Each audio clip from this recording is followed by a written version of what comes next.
Amém, glória a Deus. Você que está nos ouvindo aí diretamente de sua casa, do seu lar, vamos examinar as Escrituras Sagradas, vamos examinar a Palavra de Deus, o que a Palavra de Deus diz ao nosso respeito, o que a Palavra diz sobre nós, sobre esses dias, sobre essa era. E eu queria que juntamente conosco você pudesse acompanhar a palavra de Deus no livro de Números, capítulo 21, a partir do versículo 4. Números, capítulo 21, a partir do versículo 4. Que diz assim: Então partiram do Monte Or pelo caminho que vai ao Mar Vermelho, contornando a terra de Edom. Mas o povo ficou impaciente no caminho e queixou-se de Deus e de Moisés: Por que nos fizeste sair do Egito para morrermos no deserto? Pois aqui não há pão nem água, e estamos enjoados deste pão miserável. Então o Senhor mandou contra o povo serpentes venenosas, que começaram a moer as pessoas, e morreu muita gente em Israel. Então o povo foi a Moisés e disse: Pecamos, porque nos queixamos do Senhor e de ti. Ora ao Senhor para que afaste de nós estas serpentes. E Moisés orou pelo povo. Então o Senhor disse a Moisés: Faz uma serpente de bronze e põe-na sobre uma haste, e acontecerá que todo aquele que for mordido e olhar para ela, preservará sua vida. E Moisés fez uma serpente de bronze e a colocou sobre uma haste. E acontecia que quando uma serpente mordia alguém, a pessoa olhava para a serpente de bronze e sua vida era preservada. Amém, amados? Essa palavra, ela diz respeito ao povo de Israel, ela diz respeito ao povo de Deus, ela diz respeito a mim e a você, ela diz respeito à igreja do Senhor Jesus Cristo. E ela conta a história de um povo que por muito tempo foi um povo escravo do Egito, escravo do faraó egípcio.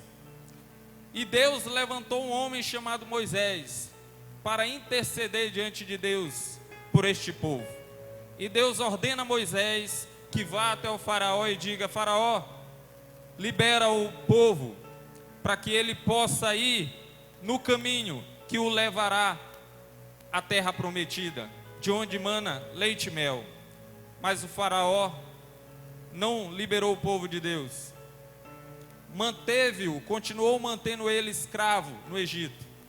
E Deus enviou àquela terra, a terra do Egito, várias pragas: a praga das rãs, a praga dos gafanhotos, a praga do mar que se transformou em sangue, a praga das pestes infecciosas, tumores que nasciam nas pessoas, e várias foram as pragas, praga dos piolhos. E por último, teve a praga da morte de todo primogênito. Inclusive morreu o filho primogênito do faraó. Mas Deus tinha dado uma ordem ao seu povo: olha, vocês devem pegar um cordeiro perfeito, um animal perfeito. Vocês devem sacrificar esse cordeiro. Esse cordeiro necessita ser sacrificado. E o sangue desse cordeiro vocês vão passar na porta da casa de vocês. Vão fazer uma marca na porta da casa de vocês. E a morte não virá sobre a casa de vocês. E assim aconteceu. Aquelas pestes, inclusive a peste da morte de todo primogênito, veio sobre o Egito, mas não atingiu a casa do povo de Israel, a casa daqueles que tinham pego para si o sangue do cordeiro, aqueles que tinham confiado na marca do sangue do cordeiro em seus lares. E aquele povo sai E o primeiro milagre que Deus faz para demonstrar que estava com eles é abrir o mar vermelho. O egípcio, o faraó, ele volta atrás e diz: por que eu liberei esse povo? Por que eu liberei os meus escravos? Não, vamos atrás deles, vamos recuperá-los, vamos trazê-los de volta à escravidão. E muitas das vezes, semelhantemente ao faraó, o diabo, o nosso adversário, ele age dessa forma. Ele quer ir atrás de nós para nos trazer de volta ao lugar de escravidão, ao Egito. Mas Deus sempre prepara um escape, porque Ele diz que vós não sereis tentados além do que possam suportar, mas sempre eu vos darei um escape. E Deus dá um escape para o povo naquele momento. Abre o mar vermelho, e o povo de Deus atravessa o mar vermelho. E quando o faraó está atravessando atrás, o povo já saiu, o faraó ainda está no meio do mar, o mar se fecha, e todos os inimigos do povo de Deus são destruídos. Mas ainda existe uma caminhada a se trilhar, e aquele povo agora liberto da opressão do faraó, da escravidão do Egito, começa a caminhar rumo à terra prometida. Só que chega um momento que aquele povo começa a reclamar. Aqui no versículo 5 de Números 21 diz assim: e queixou-se de Deus e de Moisés: por que nos fizeste sair do Egito para morrermos no deserto? Pois aqui não há pão nem água, e estamos enjoados desse pão miserável. O povo estava com fome, e Deus fez maná cair no deserto. Onde não havia alimento, Deus fez aparecer alimento, para que o povo continuasse sua jornada, para que o povo fosse alimentado. E o povo começa a dizer que aquele alimento era um alimento miserável. Eles estavam enjoados daquele alimento miserável. Será que muitas das vezes não estamos reclamando daquilo que Deus tem nos dado, das benesses que Deus tem nos dado? Como é que podemos chamar aquilo que Deus nos deu de algo miserável? Reclamando do pão que Deus fez cair do céu. E aquele povo começa a sentir sede, e Deus ordena a Moisés: ordene a pedra, que dela sairá água. E Moisés vai e fere a pedra 2 vezes.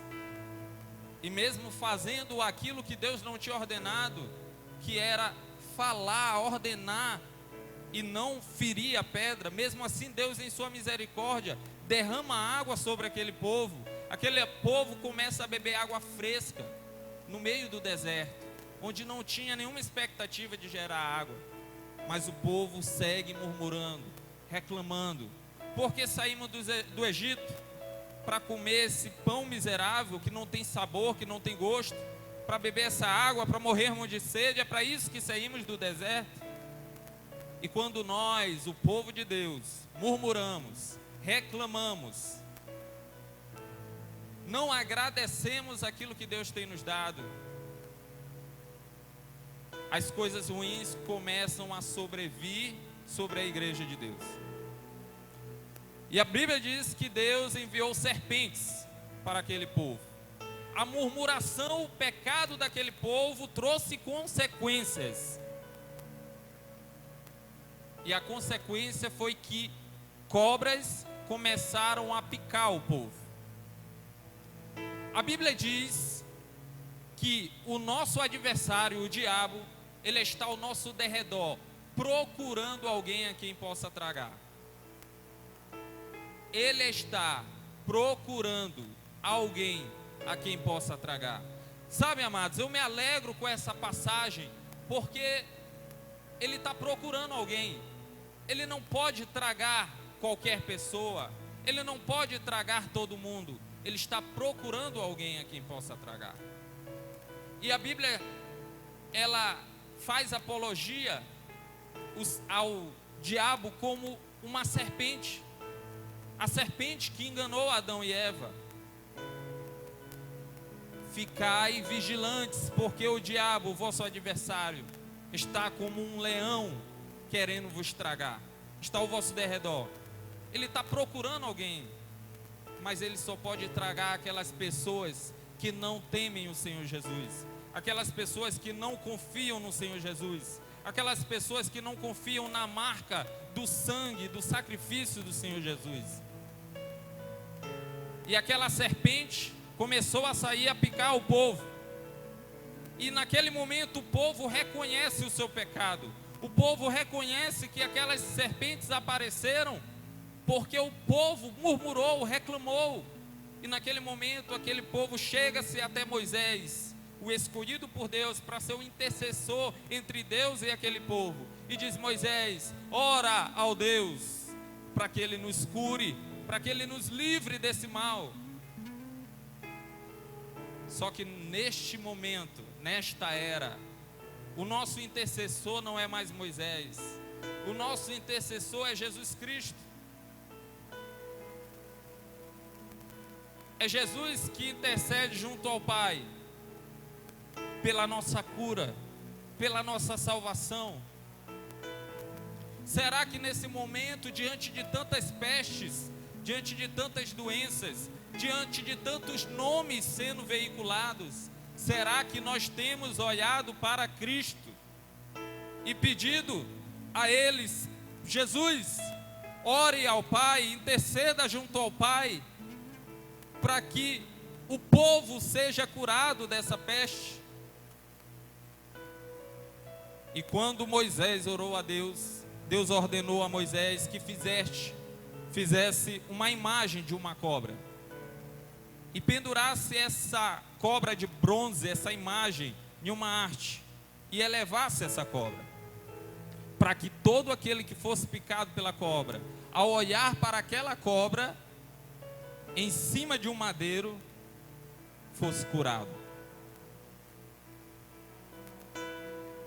E no livro de João, capítulo 3, diz o seguinte, João 3, versículo 14. João 3, versículo 14, diz assim: assim como Moisés levantou a serpente no deserto, também é necessário que o Filho do Homem seja levantado, para que todo aquele que nele crê tenha vida eterna. Porque Deus amou o mundo, que deu o seu Filho unigênito, para que todo aquele que nele crê não pereça, mas tenha a vida eterna. Jesus disse isso aos seus discípulos. Jesus disse: olha, assim como naquela época o povo murmurou, o povo reclamou, o povo pecou, e por conta da culpa do povo, por conta do pecado do povo, veio sobre o povo condenação, veio sobre o povo maldição. E a maldição foi aquelas serpentes picando o povo e levando eles à morte. Hoje a gente pode chamar essas serpentes de qualquer tipo de doença, a gente pode nomeá-las, mas o que eu quero trazer a vocês hoje é o que a Bíblia diz: traga a nós aquilo que nos traz esperança. A tua palavra, o teu nome é a nossa esperança. Jesus está nos ensinando, assim como aquela serpente foi levantada no deserto, e todo aquele que olhava para ela era curado do seu pecado, era curado daquela picada, daquela tentação provocada pela serpente, pelo diabo, pelo inimigo. Se vocês olharem para mim, amaldiçoado em uma cruz, vocês terão os seus pecados perdoados.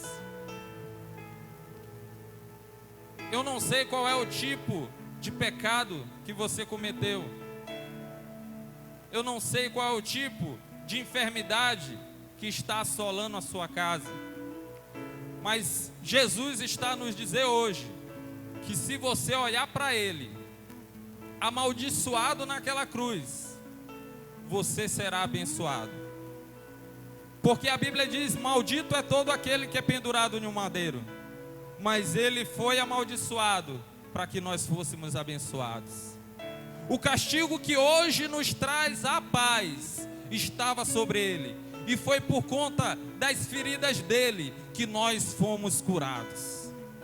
Foram as feridas de Jesus que nos curaram, que nos salvaram de qualquer enfermidade, de qualquer doença, de qualquer morte provocada pela serpente. E o que mais a Bíblia nos diz? Se você está doente, chame os presbíteros da igreja e eles orarão pelo doente. E se o doente tiver cometido pecados, ele será sarado, porque a oração do justo muito é eficaz, muito causa os seus efeitos. Quem são os justos? Justos não são todos aqueles que foram justificados pelo sangue de Jesus? Não são todos aqueles que foram justificados pela maldição que estava sobre ele? Se nós somos justos, o nosso dever é orar, é interceder, para que os pecados sejam perdoados, para que a nossa nação seja sarada. Será que a igreja está cumprindo o seu papel? Porque Jesus disse: eu vos dei as chaves do céu, o inferno não mais prevalecerá contra vocês, a minha igreja, e tudo que vocês ligarem na terra será ligado no céu. Onde dois ou mais estiverem reunidos em torno do meu nome, eu me farei presente, e tudo o que em concordância ligarem na terra será ligado no céu. Então, mediante essa palavra, o que nós devemos fazer? Certa vez, um centurião, um soldado, chega até Jesus e pede: Senhor, por gentileza, por favor, cura o meu soldado que está extremamente enfermo. E Jesus disse: onde ele está, eu irei até ele. E o centurião disse: Senhor, eu não sou digno que tu entres em minha casa, mas diga uma só palavra e o meu servo será curado. A palavra diz que Jesus se admirou daquele centurião, que nunca tinha visto tamanha fé, uma fé que era capaz de curar uma pessoa a distâncias, sem a necessidade de se fazer presente, de impor as mãos. E quando aquele centurião chega na sua casa, ele percebe o seu servo curado. Na mesma hora e no mesmo momento que Jesus disse: vai e que seja feita conforme a tua fé. Pai, neste momento, mediante a tua palavra pregada, nós queremos decretar que o Senhor foi amaldiçoado naquela cruz, para que a tua igreja, o teu povo, fosse abençoado. Não importa que tipo de picada o diabo, a serpente, nos acometeu. Não importa se nós nos entregamos aos pecados, aquilo que te desagrada. Neste momento nós queremos nos arrepender. Nós queremos olhar para ti em uma cruz. Nós queremos olhar para aquele que se fez pecado, para que onde abundou o pecado, superabundasse a graça. Nós queremos olhar para aquele que se fez morte, para que nós houvesse vida. Aquele que se fez pobre para que nós fôssemos ricos. Aquele que se fez maldição para que nós fôssemos abençoados. Nós queremos olhar neste momento para ti, Senhor Jesus, e declarar que o teu nome está acima de todo nome, e que nós declaramos, pelo poder que há no nome do Senhor Jesus, que na nossa casa não há doença, que na nossa casa não há enfermidade, que o inimigo não tem poder sobre os nossos lares, porque dentro de nós habita aquele que é mais poderoso do que aquele que está no mundo, o Espírito Santo do Senhor Jesus. O mesmo Espírito que ressuscitou ele dentre os mortos habita dentro de nós. O mesmo Espírito que pegou a palavra de Deus, haja luz e houve luz, está dentro de nós. E nós estamos declarando nesta noite: não há enfermidade nas nossas casas. O pecado que nós cometemos não tem mais poder sobre as nossas vidas, porque nós olhamos para Jesus de uma cruz, e Ele nos curou, Ele nos salvou. O nosso olhar para Jesus nos curou, o nosso olhar para Jesus nos restaurou, o nosso olhar para Jesus nos salvou. Que você possa declarar isso no seu lar, que você possa declarar isso sobre os seus filhos, que você possa declarar isso sobre o seu marido, sobre a sua esposa. Jesus, naquela cruz, me fez abençoado. Não é mais o pecado que reina sobre mim, mas a graça de Deus, mas a sua misericórdia.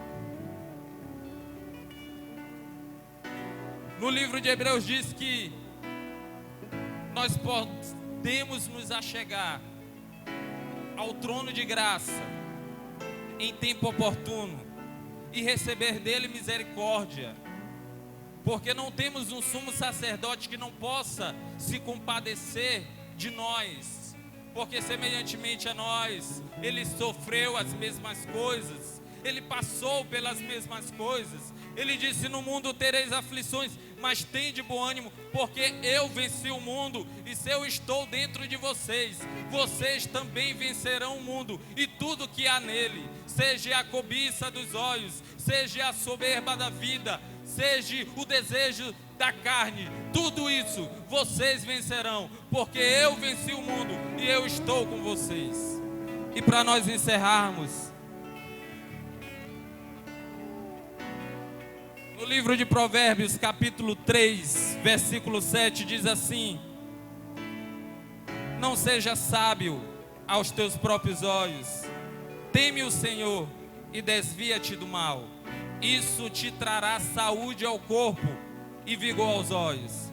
O que nos traz saúde ao corpo é nós temermos ao Senhor, é nós nos desviarmos do mal. Então, se você quer manter a sua família com saúde divina, íntegra, teme ao Senhor, desvia-te do mal e busque refúgio nele e olhe para o Senhor, em nome de Jesus.